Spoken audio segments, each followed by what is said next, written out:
اللہ نے دنیا کی عورت کو بنایا مٹی سے اور جنت کی عورت کو بنایا مشک اور زعفران سے۔ وہ سورج کو انگلی دکھائے تو سورج اس کے سامنے نظر نہیں آتا، وہ مردوں سے بات کرے تو مردے زندہ ہو جاتے ہیں، زندوں کو جھلک دکھائے ان کے کلیجے پھٹ جاتے ہیں، دوپٹہ ہوا میں لہرا دے ساری کائنات میں خوشبو پھیل جاتی ہے۔ لیکن ایمان والی مٹی والی عورت اگر تقوی اختیار کرے گی تو اس جنت کی حور سے 70,000 گنا زیادہ خوبصورت ہوگی۔ اللہ نے عورتوں کے حقوق رکھے ہیں، یہ ماں کی شکل میں ہو تو میرے نبی کا فرمان ہے کاش میری ماں زندہ ہوتی اور میں عشاء کی نماز کے مصلی پر ہوتا اور میں سورۃ فاتحہ شروع کر چکا ہوتا اور ادھر سے میری ماں مجھے کہتی بیٹا محمد، تو میں اس کی خاطر نماز توڑ دیتا اور میں کہتا جی اماں جان۔ ماں کا حق بتایا۔ اسلام نے تو عورت کو عزت بخشی، عورتوں کا مجمع ان کی نسبت سے تھوڑی بات کر رہا ہوں، اسلام نے تو عورت کو عزت بخشی، مغرب نے تو عزت نہیں بخشی، مغرب نے تو عورت کو پاؤں کا جوتا بنا دیا، ٹیشو پیپر بنا دیا ہے۔ اسلام نے عزت بخشی۔ اس کا پہلا روپ بیٹی ہے، یہ بیٹی کے روپ میں آئے اور اس سے پہلے چلے جاؤ۔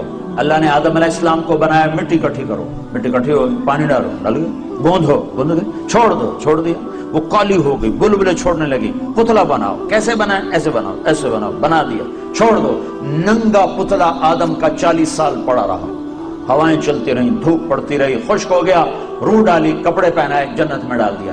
اگر اللہ چاہتا تو حوا کا پتلا بھی ساتھ بنا دیتا، مٹی کٹھی کر کے گندھوا کے اور پتلا بنا کے ننگا ساتھ ہی ڈال دیتا، تو ننگا پتلا تو مرد کے لیے کشش کوئی نہیں، فرشتوں کو کیا ہوگی؟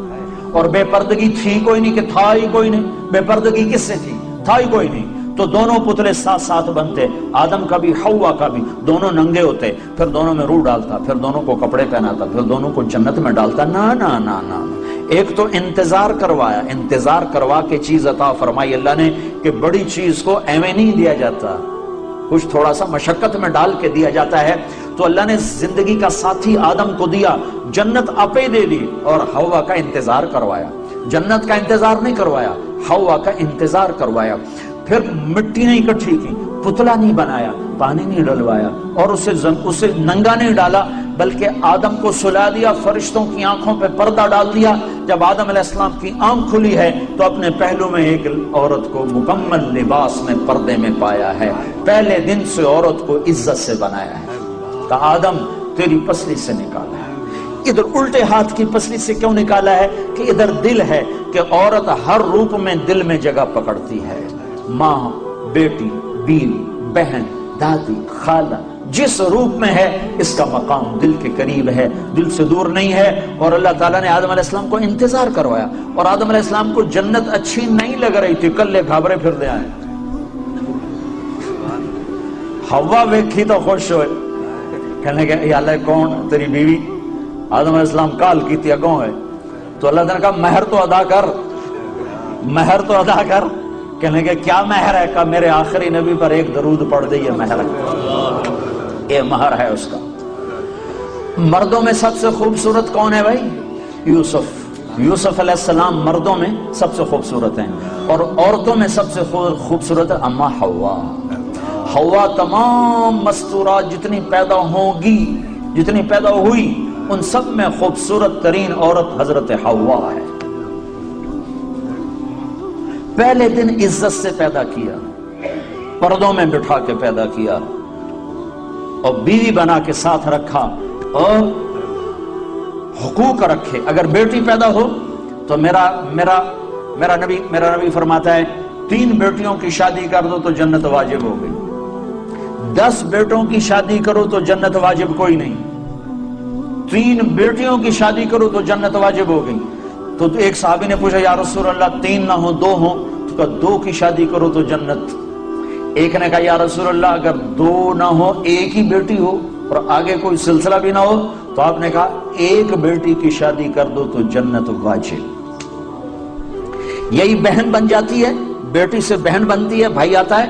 تو میرے نبی نے فرمایا جس کو اللہ نے 2 بہنیں عطا فرمائیں، 2 بہنیں، اور انہوں نے اس کا حق ادا کیا، حق کہ بھائی بہنوں کا حق مار جاتے ہیں، ماں باپ کی وراثت میں سے بہنوں کو نہیں دیتے۔ یہ ایسے ہی حرام ہے جیسے شراب بیچنا حرام ہے۔ جیسے سود کھانا حرام ہے، ایسے ہی بہنوں کا حق کھا جانا ایسے ہی حرام ہے، جیسے چوری حرام ہے، یہ بہنوں کا چور ہے، اس کی چوری کی جس کے ساتھ مل کے ایک چھاتی کا دودھ پیا، ایک تھالی پیالی میں کھایا اور پیا، ایک چھت تلے جس کے ساتھ زندگی گزاری، یہ اس کی چوری کر گیا ہے۔ جس نے اپنی بہنوں کا حق مارا اس کا رزق حرام ہو گیا۔ میں اپنے استاد صاحب کی خدمت میں جن سے میں نے تفسیر پڑھی، شہد لے کر گیا، 76-77 کی بات، رائمنڈ مرکز میں ہی مدرسہ ہے، مولانا جمشید صاحب۔ میں نے کہا حضرت یہ شہد لایا ہوں۔ کہاں سے لائے ہو؟ کہا جی میرے اپنے باغ کا ہے۔ میں نے کہا میں نے خود توڑا، باغ میں لگا تھا آم کا۔ میں نے کہا جی میرے اپنے باغ کا ہے۔ تو مجھ سے فرمایا تیرے باپ نے اپنی بہنوں کو زمین میں سے حصہ دیا تھا؟ ایک شہد کی بوتل اس وقت 10 روپے کی آ جاتی تھی۔ اور کتنا گہرا سوال کیا، یہ نہیں کہا ماشاءاللہ جزاک اللہ، یہ نہیں کہا تیرے باپ نے اپنی بہنوں کو زمین میں سے حصہ دیا تھا؟ اگر دیا تھا پھر تو یہ شہد حلال ہے، اور اگر نہیں دیا تھا تو سارا ہی حرام ہے، تو میں نہیں لوں گا، یہ مطلب تھا۔ ہاں بھائی تیرے ابا نے بہنوں کو زمینوں میں حصہ دیا تھا؟ میں نے کہا جی شکر ہے میرے ابا کی بہن ہی کوئی نہیں ہوتی تو کوئی نہ دیتے، صرف 2 بھائی تھے، ساری جائیداد 2 بھائیوں کی، بہن تھی ہی نہیں ان کی۔ میں نے کہا اچھا تو تیرے دادا نے اپنی بہنوں کو زمین میں سے حصہ دیا تھا؟ میں کہا میں جمعہ ہی کوئی نہ ہوں، اس لیے میرے کو کی پوچھی جانا، میرے جمعن تو پہلے نکلنا تھا، نہ پوچھو میرے کو۔ تو پھر ہنس پڑے کہ اچھا ادھر رکھ دو۔ تو میرے نبی نے فرمایا جس نے بہنوں کو حصہ دیا، جس کو اللہ نے 2 بہنیں دی، اس نے بہنوں کا حق دیا، اور شادی کے بعد بھی ان کے سر پہ ہاتھ رکھا تو اس پہ جنت واجب ہو گئی۔ پھر یہ بیٹی سے بہن، بہن سے بیوی۔ پھر میرے نبی نے فرمایا بہترین مسلمان وہ ہے جو بیوی کے ساتھ اچھا سلوک کرے، اور میرے نبی نے فرمایا جو یہ چاہے اوسلو کا مسلمان کہ وہ جنت میں میرے گھر کے قریب گھر بنا لے تو وہ 2 کام کرے، ایک اپنے اخلاق اچھے کرے، ایک اپنی بیوی سے اچھا سلوک کرے، تو اس کا گھر میرے گھر کے قریب ہو جائے گا۔ تہجد پڑھے، جہاد کرے، تبلیغ کرے، ذکر کرے، مراقبہ کرے، یہ نہیں فرمایا، کہ وہ 2 کام کرے، ایک اخلاق اچھے کرے، ایک بیوی سے اچھا سلوک کرے۔ یہ بیوی سے اچھا سلوک بھی تو اخلاق میں آتا ہے، اس کو الگ کیوں کہا ہے؟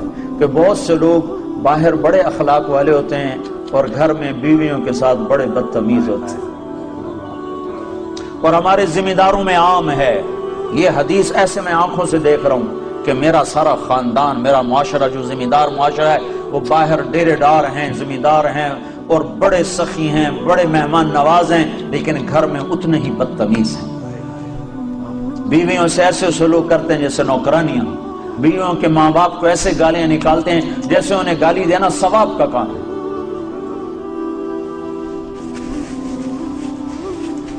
تو اس لیے اس کو الگ ذکر کیا کہ جو یہ چاہے جنت میں میرے گھر کے قریب گھر بنائے۔ کون نہیں چاہتا؟ تم چاہتے ہو کہ نہیں چاہتے ہو؟ تو اللہ کے نبی نے کہا 2 کام کرو، ایک اخلاق اچھے کرو، ایک اپنی بیوی سے اچھا سلوک کرو۔ پھر بیویوں کو بھی سمجھایا، برابری، توازن قائم کیا ہے کہ اگر میری شریعت میں سجدہ ہوتا تو میں بیوی سے کہتا خامند کو سجدہ کرے۔ ایک عورت نے پوچھا یا رسول اللہ میری شادی ہو رہی ہے، میرے خامند کا میرے اوپر کیا حق ہوگا؟ تو آپ نے فرمایا تیرے خامند کے جسم پہ پھوڑے پڑ جائیں، پھوڑے ہو نکل آئیں، اور پھوڑوں میں پیپ پڑ جائے، اور تو زبان سے چاٹ چاٹ کے اس کے زخم صاف کرے تو بھی تو نے خامند کا حق ادا نہیں کیا۔ لو ان المرأة صلت خمسها صامت شهرها حسنت فرجها اطاعت بالها دخلت من ای ابواب الجنت شاءت۔ میرے نبی نے فرمایا جس عورت نے 5 نمازیں پڑھی، رمضان کے روزے رکھے، خامند کی اطاعت کی اور بدکاری نہ کی، عزت میں خیانت نہ کی، تو جب وہ آئے گی تو جنت کے 8 دروازے کھل جائیں گے۔ اللہ فرمائے گا جدھر سے چاہ چلی جا، جنت تیرے لیے ساری حلال ہے۔ یہی عورت ماں کے روپ میں تبدیل ہو جائے تو میرے نبی نے فرمایا کاش میری ماں ہوتی اور میں عشاء کی نماز کے مصلی پر ہوتا اور میں سورۃ فاتحہ شروع کر چکا ہوتا اور ادھر سے میرے گھر کا دروازہ کھلتا اور میری ماں کہتی بیٹا محمد، تو میں اس کی خاطر نماز توڑ دیتا. میں کہتا اماں جی حکم، میں پھر پڑھوں گا. آپ نے فرمایا میں جنت میں گیا تو میں نے قرآن کی تلاوت سنی. میں نے پوچھا یہ کون تلاوت کر رہا ہے؟ مجھے کہا گیا یا رسول اللہ یہ حارثہ بن نعمان ہیں. میں نے کہا حارثہ؟ وہ تو مدینے میں بیٹھا ہے، ابھی مرا تو نہیں ہے کہ جنت میں اس کی تلاوت گونجے؟ تو ان فرشتوں نے کہا یا رسول اللہ ماں کی ایسی خدمت کی ہے کہ اللہ نے خوش ہو کر حکم دیا ہے حارثہ جب قرآن پڑھے ساری جنت کو سناؤ. کذالکم البر کذالکم البر. میرے نبی نے کہا ماں باپ کی خدمت یہی ہوتی ہے، یہی ہوتی. آپ نے کہا عمر تیری زندگی میں ایک شخص آئے گا یمن سے، اس کا نام ہوگا اویس، اس کا قبیلہ ہوگا عامر، اور اس کا خاندان ہوگا کرن، اور اس کا رنگ ہوگا کالا، اور اس کا قد ہوگا درمیانہ، اور اس کی کمر پہ ہوگا سفید داغ. جب وہ آئے تو اس سے دعا کروانا عمر تو عمر، میرے بعد کوئی نبی ہوتا تو عمر ہوتا. اور نبی کے دائیں طرف عمر کی قبر ہے، بائیں طرف یہ نقشہ ہے قبروں کا. ایک قول کے مطابق کہ درمیان میں اللہ کے رسول ہیں، سیدھے ہاتھ ابو بکر، الٹے ہاتھ عمر. اور ایک قول یہ ہے یہ اللہ کے رسول، یہ ابو بکر اور یہ عمر، اس طرح کر کے. اور ایک قول یہ ہے، ایک قول یہ ہے اس طرح. یہ میرے نبی کی قبر، پاؤں کے ساتھ ابو بکر کا سر، پھر ابو بکر کے سر کے ساتھ پاؤں کے ساتھ عمر کا سر، یوں 3 قبریں ہیں. یا یہ ہے. تو بہرحال وہ روضہ رسول میں ہے عمر. میرے بعد نبی ہوتا تو عمر ہوتا.